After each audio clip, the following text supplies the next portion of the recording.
Welcome to Monday, everybody. Welcome to noon Eastern time on Monday, which means it's time for Live with Kevin.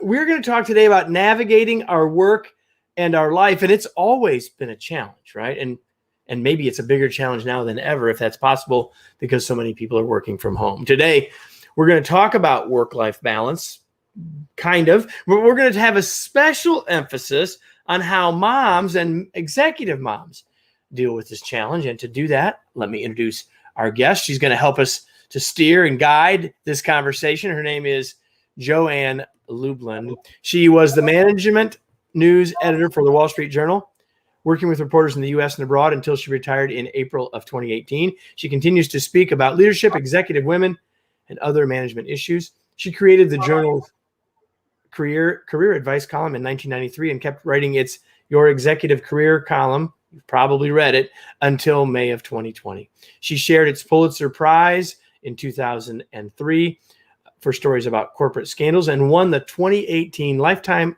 Achievement from the Loeb Awards, the highest accolade in business journalism. She's a two-time author, the author of the 2016 book, Earning It, Hard-Won Lessons from Trailblazing Women at the Top of the Business World. And her brand new book is shorter in title, thankfully, Power Moms, How Executive Mothers Navigate Work and Life. She earned a bachelor's degree from Northwestern and a master's degree from Stanford. She lives in Pennsylvania. She's our guest. Joann, welcome. Thanks for being here. And thanks for having me, Kevin. It's a pleasure to have you. We had the chance to chat for a couple of minutes before we started. No gotcha questions. See, now I'm getting echo on your again. We went for several minutes without it, but here we are. So I'll try to not talk too often. We'll let you do most of the talking. So those of you that are joining us, by the way, those of you that are joining us, feel free to share live. Feel free to share your questions and your ideas and your insights with us. Joann and I would love to have them.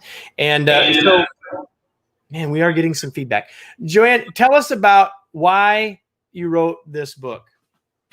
Well, I appreciate your mentioning my first book as well, because my first book actually was the inspiration for the second book. The first book, I interviewed 52 high-ranking executive women, of whom more than half were experienced public company CEOs. And when, for the one chapter that I devoted in that book to working parenthood, I took a closer look as to how many of those 52 women had had kids. Over 80% were parents, and among those who had become public company chief executives, the percentage was even higher. And given that all but one of those 52 women were baby boomers, it made me wonder, what was their sort of secret sauce? You know, how had they been successful as moms as well as executives? And to what extent had the obstacles they had overcome to become successful executives, which was the theme of the first book, to what extent had paving the way, being trailblazers, actually made things easier for the women who are now becoming executives and have children, women in their 30s and early 40s. So I ended up interviewing 111 women, almost doubling, more than doubling actually, the first crop, of whom 86 are these two generations of executive mothers. And then in addition, I talked to 25 adult daughters of the boomers. What was it like growing up having Mindy Grossman as your mom, who's now the CEO of WW, formerly known as Weight Watchers? And to what extent did they want to be just like mom? And someone we both know, Cheryl Batchelder, putting the spreadsheet on the refrigerator, for example. We'll hold that back for a sec.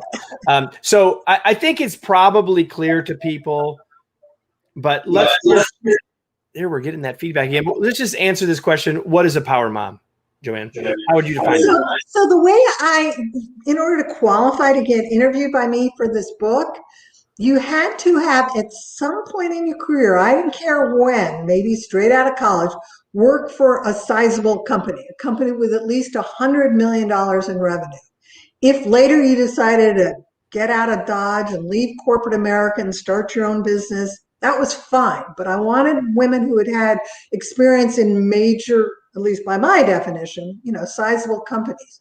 But by opening it up then to entrepreneurs, I was able then to reach a wider group of younger executives. And so, a significant number of the younger generation executives are women who had started their own business. People like Jen Hyman, who was the co-founder and still is the CEO of Rent the Runway. So that was the criteria for meeting my definition of power mom. Oh, and obviously you had to have kids. Well, exactly. Well, that we could probably take that part as somewhat.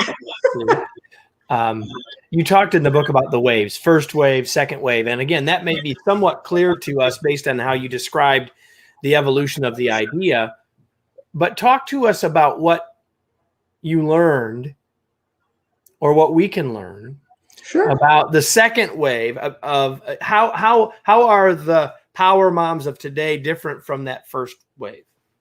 Well, for one thing, they have benefited from those trailblazers that I was talking about. And so there are a couple things that make things a lot easier for those younger power moms. Number one is we've had huge advances in technology.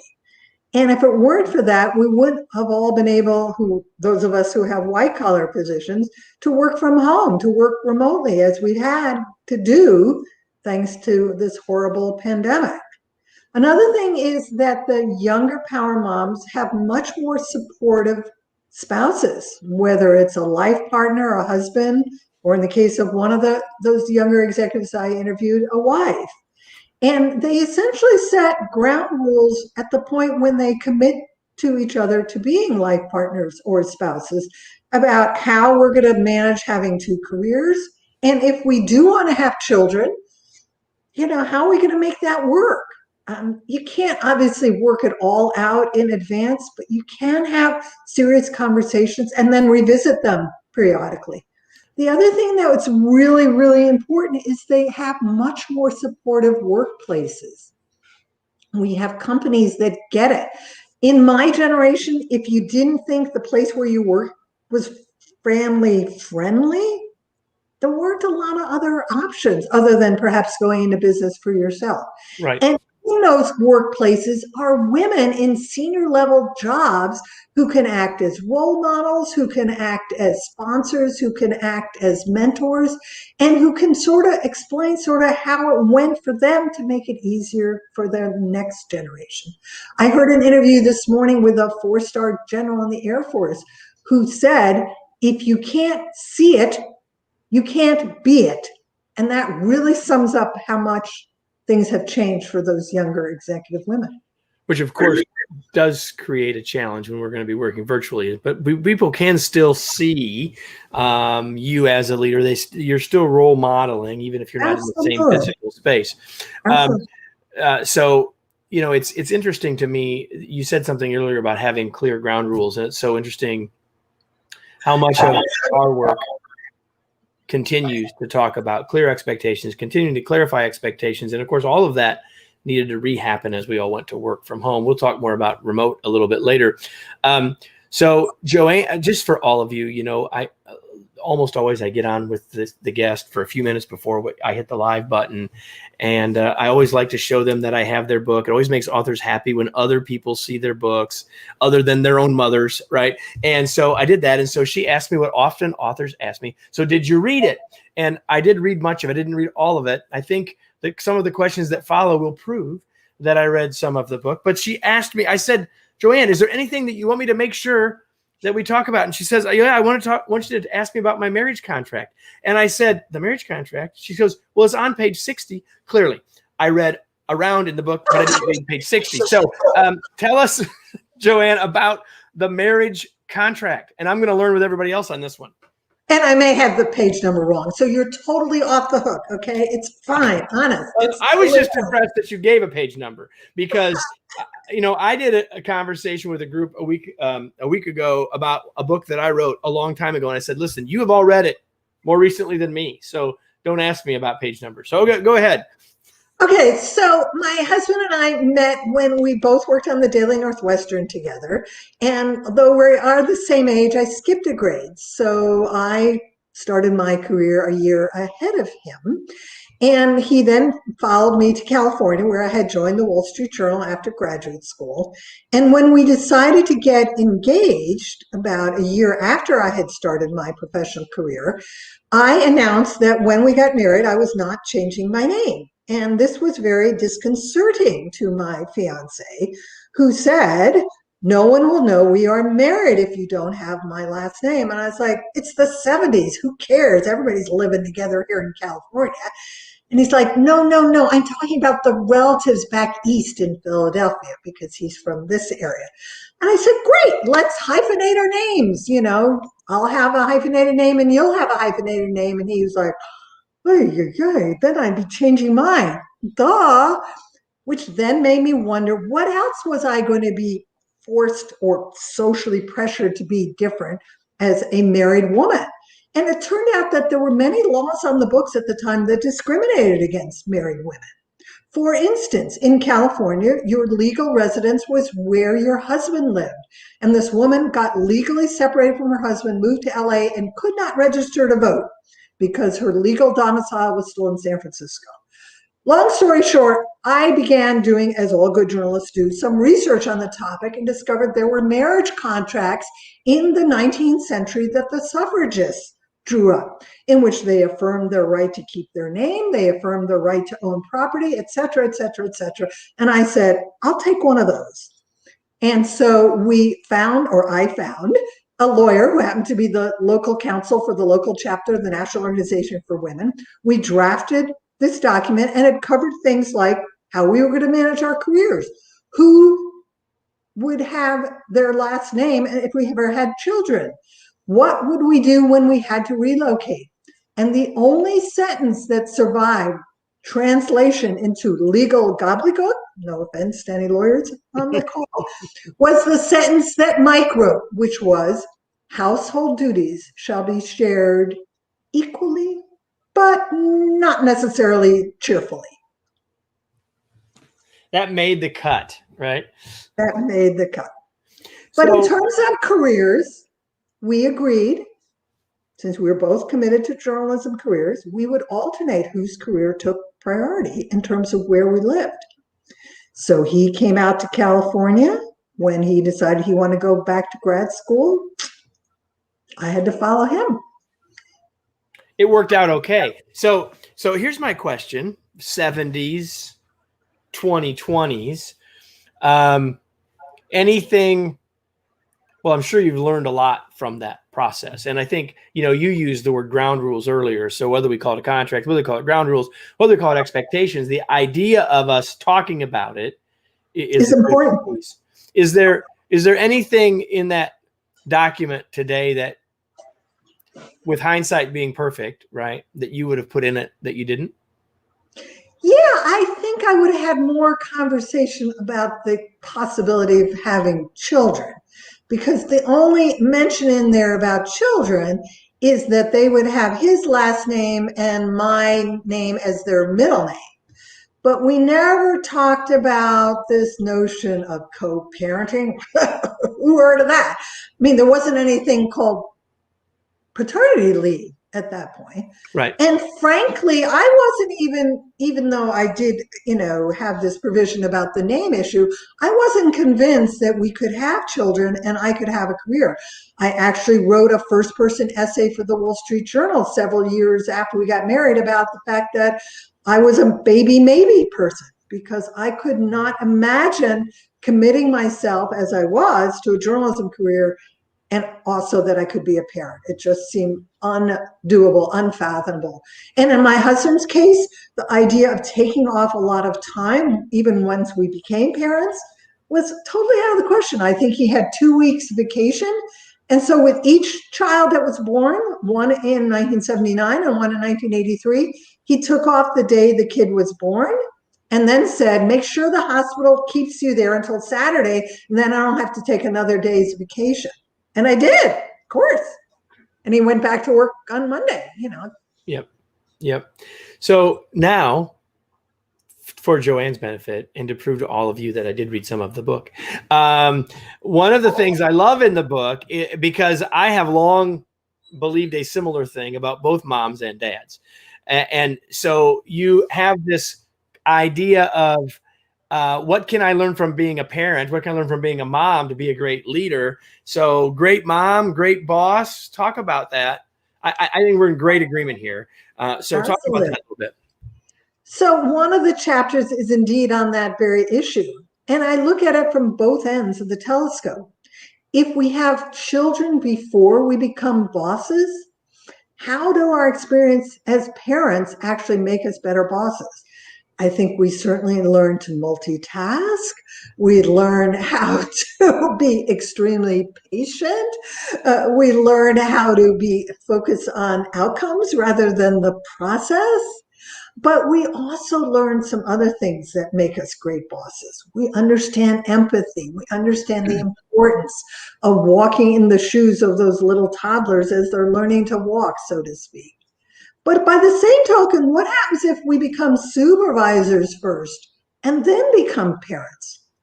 What do we learn about guiding a team, about inspiring people to aim high, about missing deadlines, about not always being at our best because, frankly, we're not having a really good day in the case of children because we didn't have our nap, in the case of employees because we also didn't have our nap. Or we didn't get any sleep because they got kids at home. Exactly. And I think it works both ways. The problem I had was my publisher said I had to start every chapter with a personal story about my life as a working mom. And I said, okay, but what if I don't have a relevant experience? I got to be a supervisor. I never got to be an executive. And frankly, when I got to be a supervisor, I already had kids, and I don't think I was a very good boss. And she said, well, for that chapter, you weren't a good boss. You're going to have to tell the readers why. And so that chapter does open up with an anecdote about how I didn't think, a terribly good boss, but it turned out I was a very good mentor, which is something else we learn as parents. We understand the importance of being good role models and good guides and good listening posts for our kids. Well, let's hope. Now, of course, everything that Joann just described to everybody was about a great mom, right? And while we all might think we had great moms, not every parent is equally skilled, nor is every leader or boss equally skilled. But I love the connection. I think the connection is exactly right. And please don't misunderstand Joann or I if we're saying treat your teammates or team members like children. That's not what we're saying. No. But there's a tremendous amount of overlap and a tremendous amount that we can learn from it. And I really appreciated that chapter and those comments, Joann. So anyone who is with us live, have a question, let us know. Want us to know where you're from? We've got people from Mali. I put that up there momentarily. Let us know where you're from. Let us know what your questions are. We'll answer them. And if you leave your comments, if you watch this later, leave your comments there. We'll try to answer them one way or another. So one of the things that's become an even bigger challenge for moms and dads, for single people, and a phrase that has been in the press a long time and more in the last year than ever. Now I just took Zoom out of it when I said forever, is work-life balance. But you don't talk about work-life balance. You talk about work-life sway. So let's talk about work-life sway. What your take is in this. Actually, one of the members of my team, when she does training, she said, I don't call it work-life. I call it life-work, which actually I really, really like. Talk about work-life sway. Sure. So again, this issue of is there such a thing as work-life balance is an ideal whose balloon has been punctured a long time ago, but we seem to still be holding on to it for some stupid reason. I don't know why. And I actually addressed it in that one chapter on parenthood in the first book, where the name of the chapter was a quote from one of those 52 women. And it was, manager moms are not acrobats. You cannot expect to have something called work-life balance. She, and along with about a half a dozen other of those 52 women, are making a repeat appearance in the new book.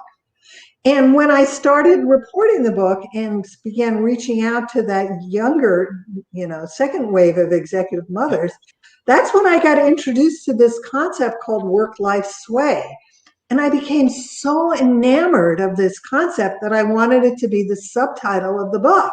So I said to the publisher, okay, here's my manuscript, Power Moms, Secrets of Work-Life Sway, when I turned in the manuscript a year ago this time.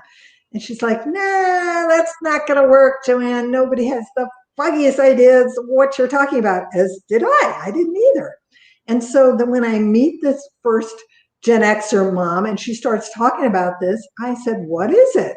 And she said, it's the idea that we accept the notion that we can never have work-life balance. That when we need to be 110% present for our jobs, we will. And if life intrudes, we'll just go with the flow and we'll sway into the life mode, which frankly everybody has had to do with COVID in any case. Right. And in her case, this meant that if she was at work, and as did happen with her firstborn took his first step, a video pops up on a text from her nanny and she can stop work and be there in the moment to watch her kid take his first step. Right. So yeah, I this idea that I always talk about a balance, Joann, is if there's a balance, it's a balance. There's no spot. There's no place, right? So the idea of sway is I'm moving where I need to move for season of year, time of day, situational, right? So I really love that. And I think that the water heater just exploded. I'm not going to be here for the Zoom call. Sorry, guys. Yeah, don't let the water heater break in the next 9 minutes, Joann, because I got you for 9 more minutes. Your husband doesn't get his computer back for another 13 minutes. So I've got you for a little longer. In the marriage contract was not use of husband's laptop for live conversation with Kevin. But talk about the always on switch and talk about turning off the always on switch. I think that's a hugely important issue, especially to the extent we're continuing to work from home at least part of the time as offices reopen. And when you look at, what is better and what is not better for that second wave moms, that is what's not better. For the boomer moms, you had a hard time being always on because frankly, dial-up was kind of slow. And on the other hand, if you can be available 24/7, too many of us are available 24/7. I was really, frankly, saddened and disappointed to meet so many of these Gen Xer executives who sleep with their phone under their pillow or right by their bedside. And one of the chapters toward the end of the book is called Now and Then, where each generation looks back at or looks forward at the other generation to say what they had done okay and what they wish they had done differently. And the boomers, to a woman, all said they got to learn to turn off. And what that means, frankly, is to set limits as to when you're not available. And so some of those women who were already working remotely, even when I was reporting the book, have applied some of those lessons to being now working remotely with the kids in the house. And so in one case, for instance, this Gen Xer mom has let her employer, where by the way, 100% of the employees were working remotely before COVID. She said, I am not available for any work-related issues before 11 o'clock in the morning. That's my time to be with my kids. That's my time to get stuff done around the house. That's my time to work out in front of my computer. And so this notion of having protected hours is something that smart companies are also doing too. And if they're really smart, they're giving people the choice of deciding when those protected hours are. Yeah, I think there's an important point here that I want to add to what you just said, Joann, and that is that for us as leaders, males or females, we need to have those times. And we need to share those times. That goes back to our expectations, ground rules conversation. But the other thing is that, it's not a problem for me because my husband's busy doing his thing or my wife's doing their thing and we don't have any children at home and that's okay. No, it's not okay because here's why. If you're responding to emails at all hours, your team is always feeling like they must. And so our example is speaking volumes, even if we were truly okay with it. And even if it was really working for us, It's not working for your team, which means it's not working for you. So some of these Gen Xers, the way they got off of being always on, because some of them were sending emails at 2 a.m. to their teams, because that happened to be when they were the most creative and their team felt obligated to, reply. And there's the problem. So what they did was they would still write the emails, but they'd leave them in draft. Didn't hit send, or if you're using some of the tools like Outlook, you can have them, they're going to deliver at 8, at 8:30. Yep, you can set the time to deliver or just leave it in draft until you're ready to hit send. Either one. And please, if you're going to do that, make sure that you don't do what I do, which is always start by putting their name and the address, because otherwise what's going to happen is you mean to do that and you're still going to hit send. So just saying, everybody. I've got a couple more things for you, Joann, before you go, but tell people there's where people can learn more about Joann and about the book, but you got something really cool that you're doing for people that go there related to the book. I'll hold the book up again. Tell them what they can do if they go there. Well, if they go to the website and look at the top, there are 6 links to online retailers. I am agnostic when it comes to Amazon. If you will order a hardback version, because I have not figured out how to autograph the Audible or the Kindle, and if you would simply email me a snail mail address, I will send you a personalized autographed book plate for free. So you can order your book today. You can email Joann, and both things will arrive within a day or so of each other. You have an autographed copy. And you're welcome to offer my email address as well, which is just my name @gmail.com. There you go, everybody. Joann Lublin @gmail.com. So before we go, and I know we have a hard stop because of the hubby's need for the laptop, I've got a couple questions for you unrelated to all this. Like, what do you do for fun, Joann?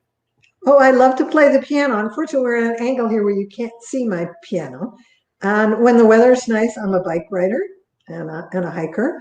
And during COVID, I've become part of a long distance book club with my eldest granddaughter.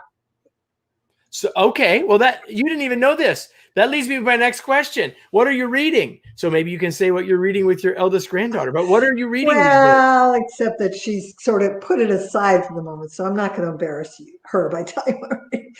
Actually, the book that I'm reading at the moment is Michelle Obama's Becoming. Beautiful. All right. So I love to ask that question of smart people that I meet. And every week on our podcast, I ask people that question. So I thought I'd ask you as well, Joann. So thank you for that. So any final thoughts for moms or dads? Any final thoughts that you have for us? Maybe something you feel like sharing before we wrap up, Joann? Well, I think if you really want to be successful in your career, it's not only important to choose the right life partner and choose the right workplace, but the third thing that's really important is to choose the right mentors and sponsors. And they're not going to be the same people at every stage of your career. And think about also the fact it's got to be a two-way street. If you're not given, you're not going to be getting. It's beautiful. It's a great way to end, everybody. We're going to wrap up this live with Joann Lublin. Thank you so much, Joann, for being here. It was a pleasure. I'm going to put that website up there again. So if you're watching later, everybody, if you like this, let us know. If you have questions, let me know. And thank you, everybody, for being here. And, we're here every week. So I'm going to be back next week, noon Eastern. Join us wherever you're watching. We'll be back. And if you can't be here at noon, you can watch us later. Joann, thank you so much for being here. We'll see you. Thanks for having me. Have a great day, everybody.